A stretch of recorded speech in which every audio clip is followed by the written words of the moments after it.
नमस्कार, मैं प्रांशी राठौर और आप देख रहे हैं नेक्स्ट 9 न्यूज।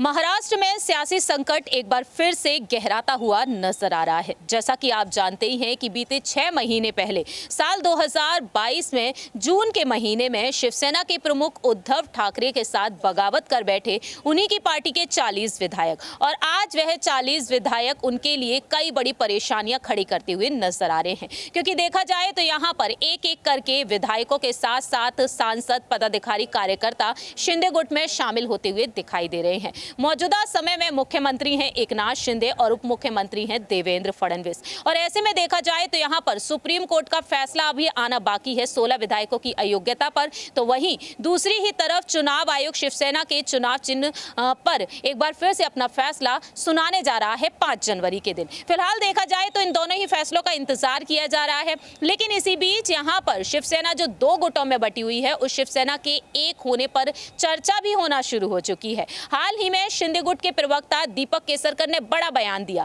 दीपक केसरकर ने यहां पर बड़ी बात यही कही कि उद्धव ठाकरे को आत्ममंथन करने की बेहद जरूरत है। जरूर कोई ना कोई ऐसी घटना हुई होगी, जरूर एकनाथ शिंदे ने कुछ तो ऐसा किया होगा जिससे कि यहां पर विधायकों का उन्होंने दिल जीत लिया और विधायक उनके साथ चले गए और बगावत कर बैठे। ऐसे में उद्धव ठाकरे को उन्होंने एक नसीहत दी, एक सलाह दी कि वह आत्ममंथन करें और वह भी कोशिश करेंगे जिससे कि यहां पर शिवसेना एक हो जाएगी। ऐसे में देखा जाए, जैसा कि हमने आपको बीती पिछली रिपोर्ट में बताया ही था कि इन तमाम मुद्दों के बीच कहीं ना कहीं ठाकरे परिवार की पहल एक बार फिर से राज ठाकरे की तरफ देखने को मिल सकती है। मन से प्रमुख राज ठाकरे को लेकर यहां पर यही दावे किए जा रहे हैं कि या तो वह बीजेपी से जुड़ सकते हैं या फिर शिंदे गुट से, लेकिन यह साफ कर दिया गया है कि बीएमसी चुनाव में वह अकेले ही उतरेंगे।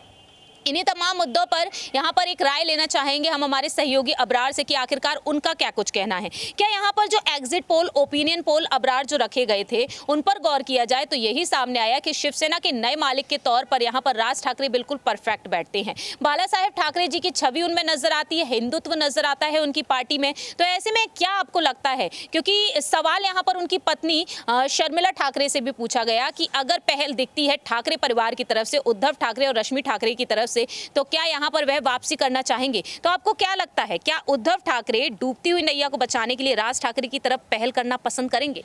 देखिए, इस तरीके की स्थिति को लेकर के लगातार चर्चाएं जो है सत्ता के आप कह सकते गठन के बाद से की जा रही है। लेकिन आप देखिए, राज ठाकरे के अगर पक्ष की बात की जाए तो उन्होंने जब उद्धव ठाकरे की सरकार गिरी थी, एकनाथ शिंदे जब मुख्यमंत्री बने थे, उस समय से ही लगातार वो कहीं ना कहीं भारतीय जनता पार्टी और एकनाथ शिंदे की तारीफों के कसीदे पढ़ रहे हैं, गढ़ रहे हैं। तो जाहिर सी बात है कि इस तरीके के संकेत उनके द्वारा नहीं दिए गए। हालांकि उद्धव ठाकरे की तरफ से लगातार कई बयानों को अगर जोड़ करके देखा जाए तो इस तरीके से जो है कहीं ना कहीं उम्मीदें जागती है कि हो सकता है कि राज ठाकरे को कह सकते हैं कि वापसी करवाने के लिए वो ज़रूर कोई ना कोई रणनीति अपना रहे होंगे, क्योंकि इस समय बीएमसी चुनाव नज़दीक है। और जाहिर सी बात है कि राज ठाकरे का भले ही महाराष्ट्र की विधानसभा में एक एमएलए बैठता हो, लेकिन बीएमसी चुनाव की बात की जाए तो बीएमसी में कहीं ना कहीं उनके साथ है पार्षद। तो जाहिर सी बात है कि उनके पास ताकत है बीएमसी में। तो शिवसेना उससे मजबूत होती हुई नजर आई है, शिवसेना एक होती हुई दिखाई देगी अगर राज ठाकरे यहाँ पर साथ में आते हैं, क्योंकि देवेंद्र फडणवीस, एकनाथ शिंदे के साथ उनका रिश्ता काफी खास नजर आता है। देखिए, बिल्कुल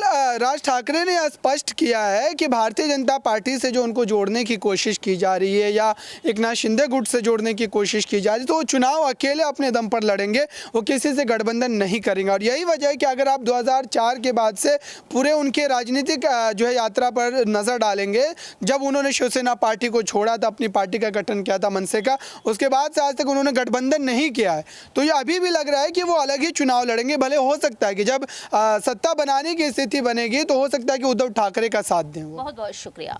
जैसा कि यहाँ पर अबरार ने अपनी बात रखी, अब ऐसे में देखा जाए तो कहीं ना कहीं राज ठाकरे की तरफ पहल जरूर देखने को मिल सकती है। देखना दिलचस्प होगा जब दोनों ही चचेरे भाई वाकई में एक साथ एकजुट होकर नजर आते हैं, तो क्या यहाँ पर बीजेपी को कड़ी टक्कर दे पाएंगे? क्या यहाँ पर शिवसेना की तरफ से अगला मुख्यमंत्री देखने को मिलेगा? ये देखना काफी ज्यादा दिलचस्प होगा। फिलहाल हमारी इस रिपोर्ट में इतना ही। बाकी की तमाम अपडेट्स के लिए आप देखते रहिए नेक्स्ट 9 न्यूज।